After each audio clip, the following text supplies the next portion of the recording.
Pessoal, olha só, o colega fez uma pergunta interessante. A gente até já discutiu, na verdade, sobre isso, mas é bom a gente revisar. Como é, professor, que eu posso controlar a pressão de um gás?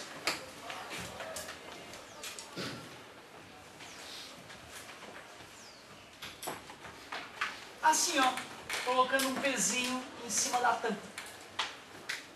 Pronto, controlou. Ah, professor, mas eu quero mais pressão. Tira aquele pezinho, bota um peso maior. Como que eu vou calcular? Eu quero 88 mil pascais, professor, de pressão. Ué, pressão não é força sobre área? Sabes a área desse êmbolo? É só medir, né? É uma área, sabes a área. Queres a pressão tal? Está dividindo, passa.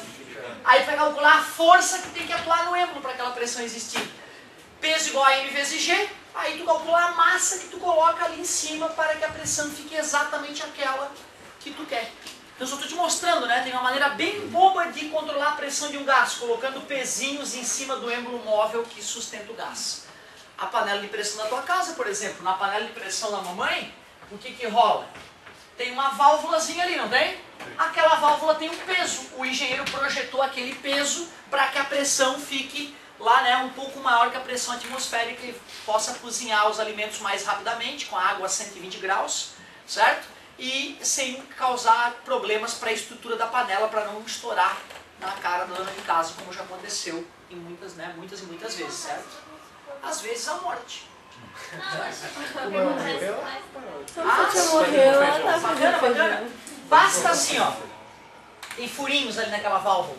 Se aqueles furinhos entupirem todos, e se por algum motivo bizarro a outra válvula de borracha, que hoje em dia é obrigatória na panela também, se tiver com problema, certo? Se for uma panela mais antiga, por exemplo, que não tem a válvula de segurança de borracha, e aí a dona de casa não fez a higienização adequada do bico da panela ali e entupiu com o passar dos anos.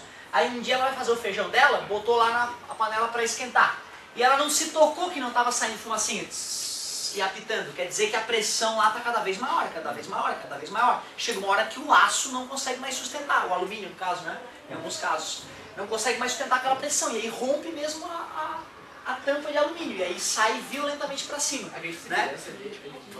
Isso, ele rebenta. Né? Essa borrachinha de segurança, chega uma hora que, caso dê problema nessa válvula principal, aquela borrachinha expulsa para fora, estoura e fica um furo aberto ali. Aí vai vazar gás por ali, vapor e vai reduzir a pressão, certo? Depois botem lá no YouTube, explosão de panela de pressão. É absurdo o estrago que faz. É o estrago bizarro, tá? Então se a pessoa estiver com o rosto próximo ali, pode sim morrer em função de uma panela de pressão defeituosa. Show de bola! Eletronicamente, né, pessoal, dá para controlar a pressão. Tem uma válvula ali, válvula wireless, aí tu vai lá no teu computador, tem lá dizendo a pressão, tu digita a pressão que tu quer, a válvula se abre até a pressão atingir o valor adequado. Pronto, aí a válvula se fecha. Né? Então hoje, eletronicamente, numa indústria, o engenheiro está sentado no computador com as válvulas todas, né, na tela, cada uma com a sua pressão. Passou da pressão limite, a válvulazinha fica vermelha na tela, ele já vai lá, mexe os botõezinhos, regula para a pressão voltar a ficar estável, certo? Vale lembrar que essa história de pressão já causou muitas mortes, não só com panela de pressão, mas em usinas nucleares. O grande segredo de uma usina nuclear é tu controlar a pressão dentro do reator nuclear, certo? Se tu não controla essa pressão adequadamente, pode começar uma reação em cadeia cada vez mais bizarra e fundir, derreter todo o reator, espalhando, né, radiação pelo mundo afora. Foi isso que certo? aconteceu em Chernobyl? Parabéns, garota, foi isso que aconteceu em Chernobyl. Os caras não conseguiram controlar a pressão do reator adequadamente, erro humano mesmo, certo? E aí não deram conta depois de desfazer as cagadas, muito combustível foi usado em pouco tempo, e aí gerou um aquecimento tão absurdo que derreteu toda a estrutura, né, expondo aquela quantidade absurda de radiação, a ponto de que os bombeiros que chegavam lá, né, ficavam meia hora lá, 20 minutos apagando aquele calor todo, quando saíam já estavam com os órgãos internos cozidos, né, devido à radiação, né, já morriam logo depois, certo? Então muita gente morreu. Também vale a pena, hein, conferir o documentário sobre Chernobyl, é bem impactante, bem marcante. Galerinha, olha só, agora a gente vai poder estudar a termodinâmica com um pouco mais de qualidade. Olha que ideia interessante essa aqui, gente. Peguei um cilindro, muito obrigado, com um êmbolo móvel, e ali dentro, muito bom, Aí eu vou jogar uma certa quantidade de calor para esse gás. Quando eu jogar uma certa quantidade de calor, as moléculas vão ficar mais agitadas. E como vão ficar mais agitadas, vão bater com mais força no êmbolo. E aí o êmbolo tende a subir. E já que o êmbolo subiu, houve força durante uma certa distância. Ou seja, houve realização de... Muito obrigado. Aí os caras estavam muito empolgados, né, com essa nova área da física para estudar a termodinâmica. James Watt foi o cara que inventou a primeira máquina a vapor vendável, inclusive, nesses moldes aí. Só tinha um probleminha. O cara media a quantidade de calor que ele jogava. 1000 calorias. Ou 1000 joules. Media o trabalho realizado pelo gás. Nas primeiras máquinas eram assim, ó. E aí, o que tu acha que eles achavam? O que está acontecendo? Pois é, que merda! Cadê os 950 joules de calor que eu joguei naquela porcaria daquele gás? Que merda! Eu joguei 1000 joules de calor no gás, ele só realizou 50 joules de trabalho? Que bosta! Para onde está indo essa energia? Olha, deve estar dentro do gás, né? Só pode estar dentro do gás. Então a galera chamou, vou chamar de energia interna do gás justamente a quantidade de calor que eu joguei para o gás, menos a quantidade de calor que ele me devolveu, a quantidade de energia, né, que ele me devolveu na forma de trabalho. Essa diferença, 1000 menos 50, 950. Esse 950 só pode ter ficado preso dentro do gás. Por isso que nasceu a ideia de energia interna. Só que no começo a galera não fazia ideia nem de que o gás era feito de moléculas malucas, né? Hoje nós sabemos que essa energia se transformou em energia cinética das moléculas, certo? Mas inicialmente não se sabia. Mas eu te confesso que eu não gosto da primeira lei da termodinâmica escrita dessa maneira. Não gosto. Dessa maneira fica, né? A energia interna do gás é a quantidade de calor que a máquina recebeu, menos o trabalho que ela realizou. Eu não gosto. Eu prefiro assim, ó. Menos passa... A quantidade de calor que eu jogo para a máquina, uma parte se transforma em trabalho. Uhul, muito bom. Mas uma outra parte, que merda, fica presa dentro do gás. Quantidade de calor que tu joga para um gás se transforma em duas coisas. Uma útil, outra inútil. A útil é o trabalho. A máquina trabalha para mim. Beleza. Só que uma grande parte da energia fica presa dentro do gás, na sua energia interna, que é do tipo cinética. Parabéns, é isso mesmo. Então a primeira lei da termodinâmica nada mais é que o princípio da conservação da energia. A energia não se cria, a energia não desaparece, a energia só se transforma. A quantidade de calor que tu joga no gás se transforma em trabalho, bom, e variação de energia interna. Que merda. Por que o senhor fala assim, tão magoado? Por que isso? Que merda, por quê? Ué, por quê? Porque cada 100 reais meus, cara, que eu boto no meu carro, apenas 30 eu uso para ir para baixo e para cima. 70 reais sai pelo cano de descarga. É uma bosta. Os carros de combustão interna estão fadados a desaparecer. Se vocês na vida adulta tiverem carros de combustão interna, vão ser por prazer. Ah, não, porque eu gosto de escutar o barulho, eu gosto de sentir o cheirinho da fumaça entrando pelo meu nariz. Porque é um absurdo o carro de combustão interna, é tudo uma merda. A cada 100 reais, tu usa quanto? É nojento. Aproveitamento de 30%. E os outros 70 reais aquece o ambiente. E ninguém fala sobre isso. A pessoa fala em crescimento global, indústrias, os gases de efeito estufa, mas ninguém fala que tem calor sendo jogado de cada carro na atmosfera, certo? Aliás, né, 70% do calor que poderia estar usando no carro está aquecendo o teu ambiente, certo? Que estranho, ninguém fala sobre isso, né? Como é que a energia já que não é gasolina, é água, né? Na verdade, cara, a ideia, os princípios que regem o comportamento de um motor ou de um foguete são idênticos. Lá dentro do foguete eu jogo gases que vão entrar em combustão e ao entrar em combustão vão ser aquecidos e vão se expandir violentamente. E vão ter que sair por algum lugar. Eles saem, né, pela saída de exaustão do foguete e esses gases vão ser expelidos com tanta violência que vão empurrar o foguete no sentido oposto. Ou seja, é a expansão de um gás provocado pela queima do mesmo que gera a propulsão, certo? Então o princípio de funcionamento de um foguete e de um motor é absolutamente o mesmo, o aquecimento, a expansão de um gás, mas certo? Não dá prejuízo na natureza. Na verdade, cara, o que nós temos que entender é o seguinte. Os gases que vão sair dali, se está usando oxigênio e hidrogênio, depois da mistura e da grande explosão, vai sair vapor d'água. Então o vapor d'água em si é inofensivo, mas boa parte do calor vai aquecer o ar em volta do foguete, né? Então existe um certo aquecimento gerado pelo foguete. Porém, cara, a quantidade de foguete que se usa comparada com a quantidade de carro e caminhões e navios, que também tem motor de combustão interna diesel, né? Então não se compara. O mal gerado pelos foguetes são absolutamente ínfimo perto do que a gente gera com os carros, certo? Show de bola! Então, primeiro a termodinâmica, pessoal, é uma equação simples de certa forma, né? Tem que saber o nome de cada um deles.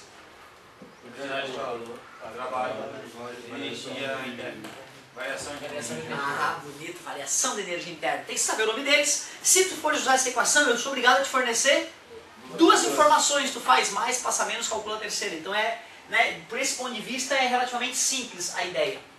Só que, já que a gente falou mais ou menos de como é que funciona o motor, vamos aproveitar para avançar um pouquinho mais no estudo aqui, ó. Olha como é que se estrutura uma máquina térmica quente. Máquina térmica quente. O que é isso, professor? Motor. Máquina térmica quente é um motor. Adivinha quem é a máquina térmica fria? Tem a ver, quase.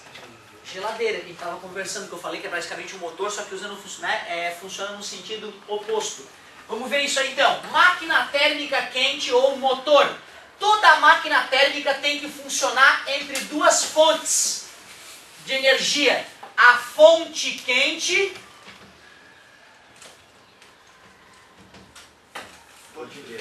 muito obrigado. A fonte fria. Muito obrigado. A fonte quente e a fonte fria. Não existe máquina térmica que funcione com apenas uma fonte, isso é impossível. Toda máquina térmica tem que ter uma fonte quente e tem que ter uma fonte fria, toda. E aqui está a máquina, nesse design super arrojado, máquina.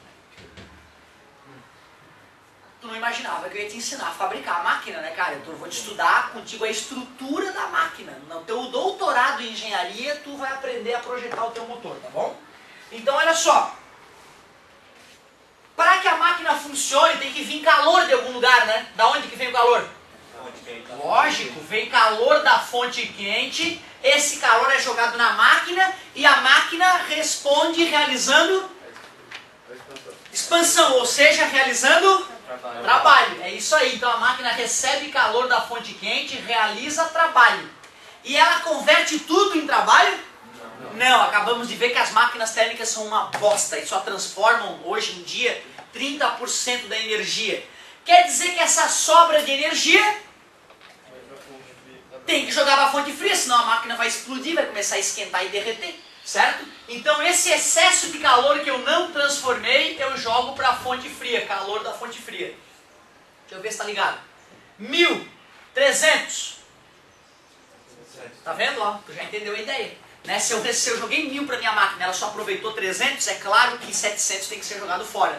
Ou seja, usando o bom senso aqui, o trabalho que a máquina realiza é o calor que veio da fonte quente menos o calor da fonte fria. É assim que se calcula o trabalho em uma máquina. É só ver quanto ela recebeu da fonte quente e quanto ela jogou fora para a fonte fria. O que é a fonte quente em um carro? Motor? O que lá no motor que gera calor? A explosão da gasolina. A fonte quente no motor de um carro é a queima da gasolina dentro do cilindro. É ali que se forma a fonte quente na hora, a cada explosão, a cada queima. Certo? O que é a fonte fria? A rua? A atmosfera terrestre.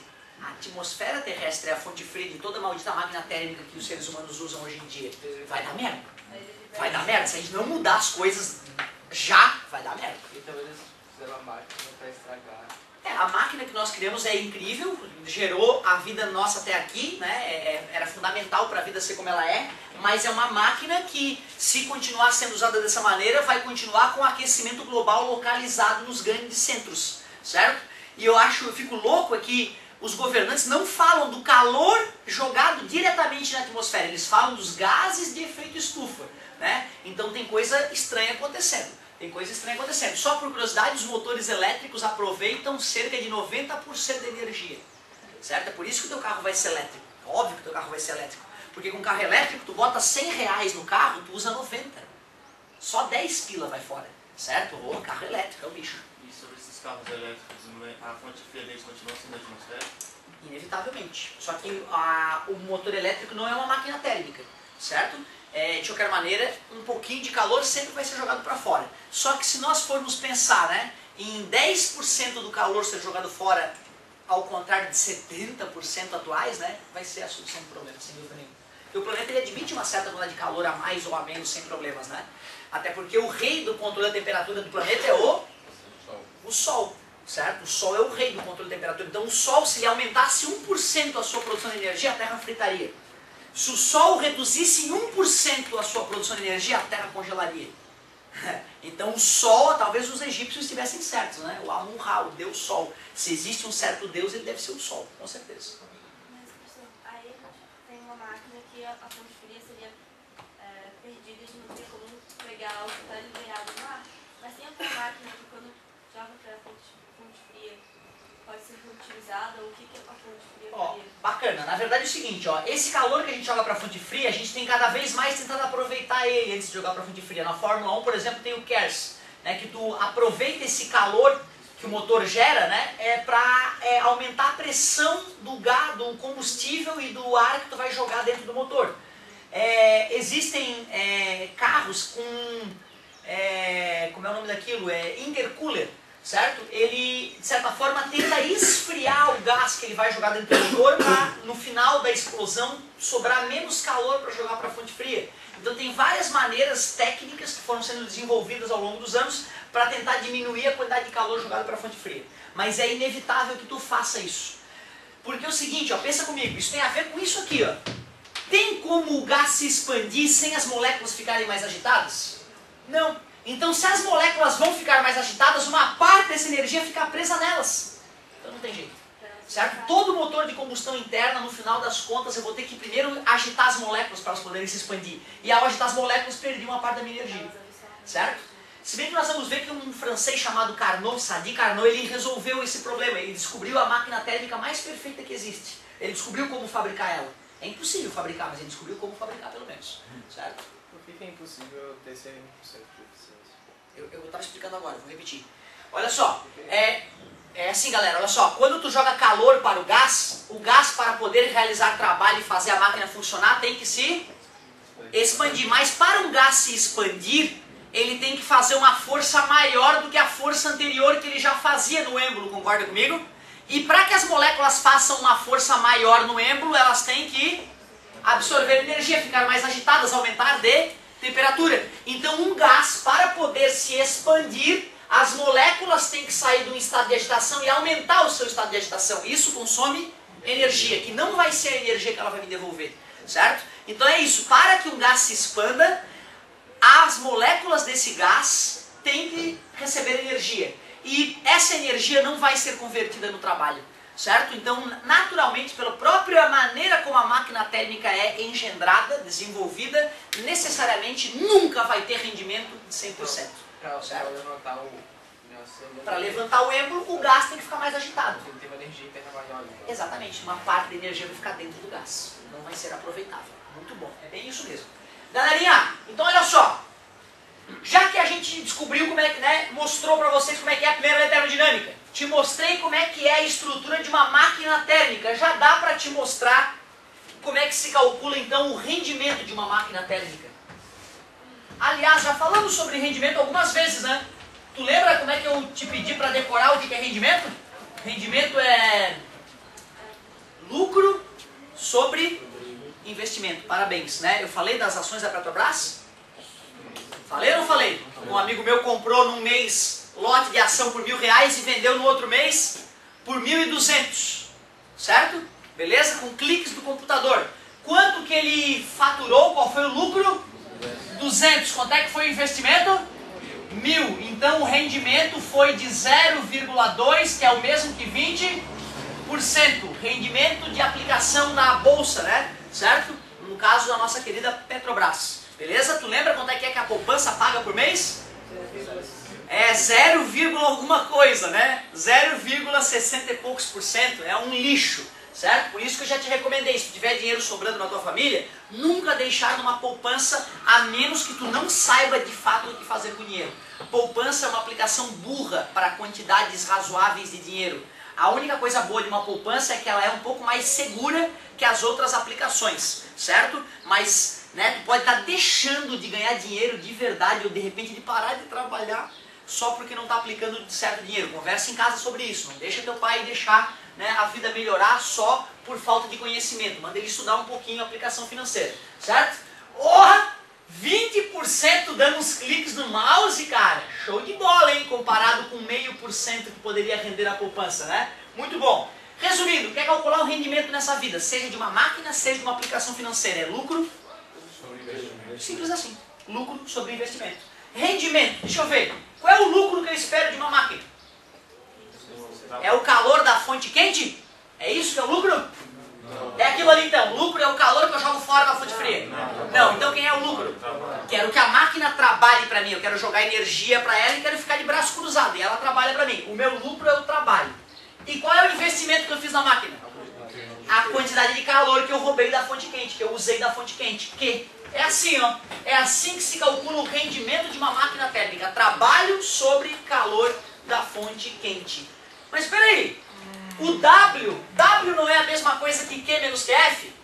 Então olha que legal, vai ficar Q menos QF sobre Q. Dá para separar em duas frações, né? Q sobre Q dá quanto? 1 menos QF sobre Q. Então tem essa outra maneira de calcular rendimento, ó. Eu odeio essa maneira, vou te confessar, eu acho uma maneira muito babaca de calcular rendimento. Porque pensa comigo, se eu tenho da fonte fria, da fonte quente, eu posso subtrair um do outro e calcular o trabalho. Aí depois eu faço W sobre Q. Ou seja, essa fórmula ela não é útil, né? Ela não é, aliás, ela não é necessária. Tu com essa formuleta aqui, com essa fórmula de rendimento, tu consegue calcular, sem problema nenhum. Daqui a pouco eu vou te mostrar por que eu criei aquela outra formulinha ali. Então nada demais. Até agora eu só te mostrei que na termodinâmica a energia se conserva, como em todas as áreas da física, e o calor que eu jogo para um gás, uma parte é útil, realiza trabalho, uma parte é inútil, que ruim, fica preso na energia interna do gás. As máquinas térmicas quentes têm um funcionamento muito simples, tem que ter uma região de onde vem energia, vou realizar trabalho, mas como eu não consigo aproveitar tudo, esse excesso de energia tem que jogar fora, porque senão a máquina vai esquentar, vai fundir. Pois não. Porque eles não conseguem armazenar energia solar. Ótimo. Na verdade, as maneiras de armazenar energia solar que a gente tem encontrado é que são o problema. Ou eu pego o sol, bato numa fotocélula e recarrego uma bateria, certo? E a gente faz isso sem maior problema, sem maiores problemas. O problema é que a bateria é cara. Então, para uma casa ser abastecida por baterias de carro, certo? Deixa eu pensar. O meu carro, eu tenho lá um transformador de 2.000 watts de potência. Eu uso a minha bateria, eu só consigo aproveitar uns 500 watts com a minha bateria. Então, tu vê, uma casa aí, se um cara tomando banho, ele vai usar 8.000 watts. Ele precisaria, só para poder tomar banho, ele precisaria de umas 16 baterias de carro. Então fica inviável, entendeu? Tu pode comprar um painel solar, só que ele precisaria de uma usina de baterias na tua casa só para poder funcionar a tua casa bem, beleza? Então tá caro, a gente consegue armazenar energia solar e energia química na bateria, só que é muito caro ainda, então não é o suficiente. O que os caras têm tentado fazer? Eles pegam espelhos, refletem a luz do sol em água, geram vapor com essa água e fazem uma turbina funcionar, que nem uma termoelétrica, que nem a Jorge Lacerda. Só que a gente usa o sol para esquentar o vapor d'água e não queima de carvão, certo?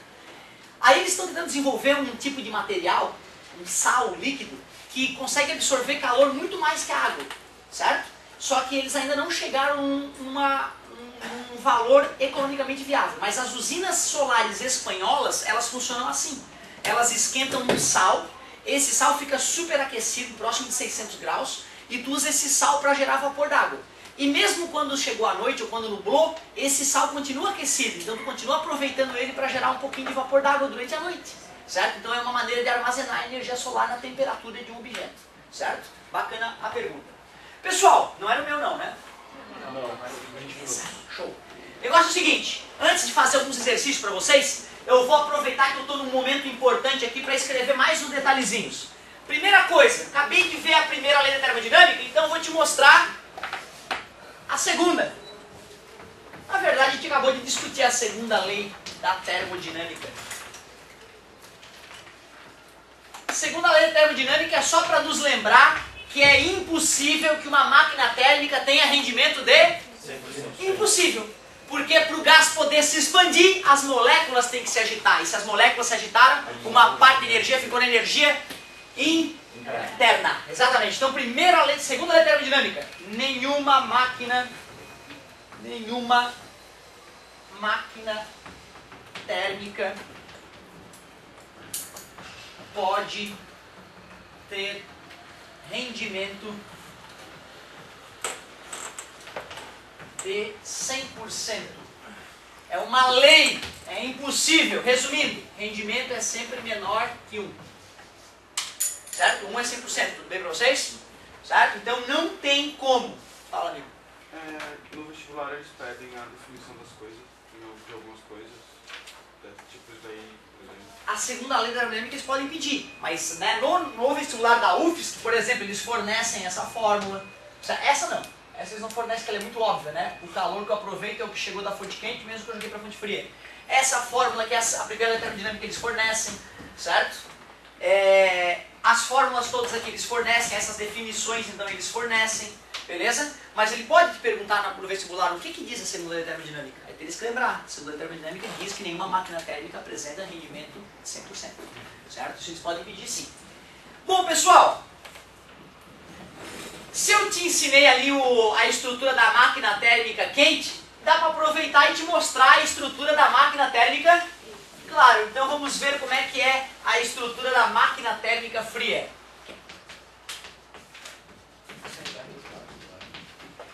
Na verdade, vocês não vão nem acreditar, ó. Aliás, máquina térmica fria é Isso, a geladeira, o refrigerador. Ó, tem a fonte... Ah, entendi, professor. A fonte era meia-lua, agora é redonda. Não viaja, cara. Não viaja. O formato que tu usa para fazer o teu desenho bobo não tem nada a ver, certo? Eu faço assim porque o meu professor, a primeira vez que ele desenhou para mim, ele desenhou assim. A segunda vez ele desenhou assim. Na minha cabeça, idiota, eu pensei que era sempre assim. Aí eu comecei a desenhar sempre meia-lua para fazer as fontes, achando que era assim. No Turcomenistão também. Aí depois eu descobri que não, que é só um sistema. Faz do jeito que tu quiser, assim fica mais bonito, ó. Certo? Aqui então está a máquina. Qual é o objetivo de uma máquina térmica fria? Esfriar. Esfriar aquilo que já é frio, não é isso? Então o objetivo de uma máquina térmica fria é pegar a fonte fria e deixá-la mais fria ainda. Então eu vou retirar calor da fonte fria. Para poder retirar calor da fonte fria e jogar calor para a fonte quente, é natural esse processo? O calor vai do frio para o quente? Não, para que isso ocorra eu vou ter que realizar trabalho sobre a máquina. Por isso que a máquina, o refrigerador tem que ter um compressor para fazer o gás fluir no sentido que eu quero, obrigando que o calor saia da fonte quente e vá para a fonte fria. Peraí, o que mudou então? O sentido das setas, só. Beleza? Ah, professora, a minha fonte fria pode ficar na esquerda? Pode, ele pode ficar em cima, embaixo, onde tu quiser. Entendeu? O bacana é tu saber, motor, pega calor da onde tem mais energia, fonte quente, aproveita uma parte e joga o excesso fora. Refrigerador, quero retirar calor da fonte fria para ficar mais frio ainda. E esse calor eu vou jogar onde então? Na fonte quente. Para que isso ocorra, em vez de receber trabalho, eu vou realizar trabalho em cima da máquina. É isso aí. Como mudou o sinal de cada elemento, esta equação deixa de existir? Não, a equação continua idêntica. Só que se a gente quer medir a eficiência de uma máquina térmica fria, o rendimento não é a melhor opção. Para calcular a eficiência de uma máquina térmica fria, a gente faz um outro cálculo chamado coeficiente de performance. Coeficiente de performance.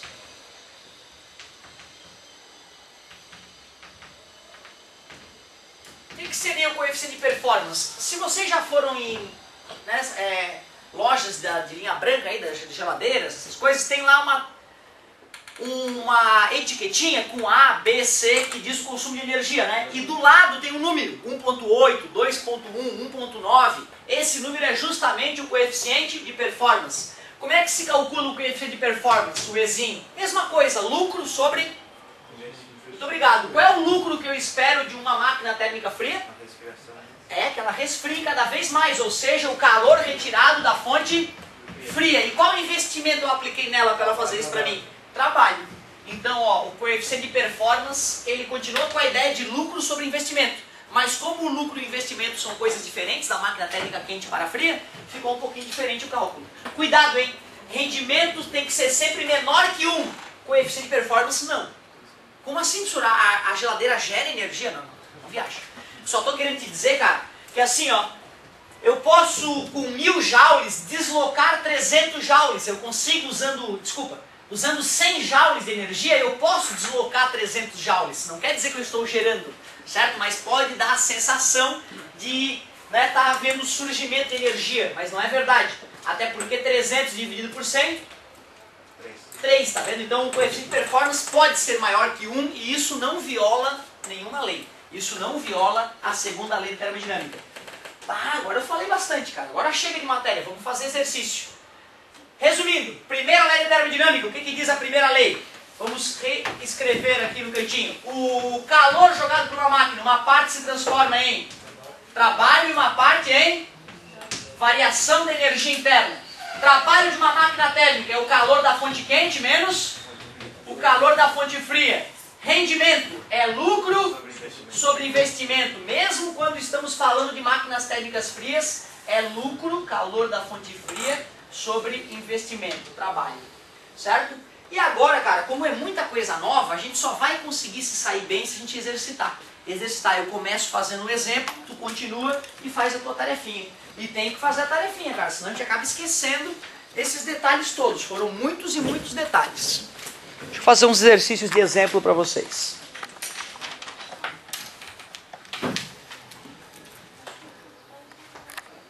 Para finalizar, só falta transformação cíclica e ciclo de Carnot, que eu vou deixar para daqui a pouco para não confundir muito. Eu falei demais até.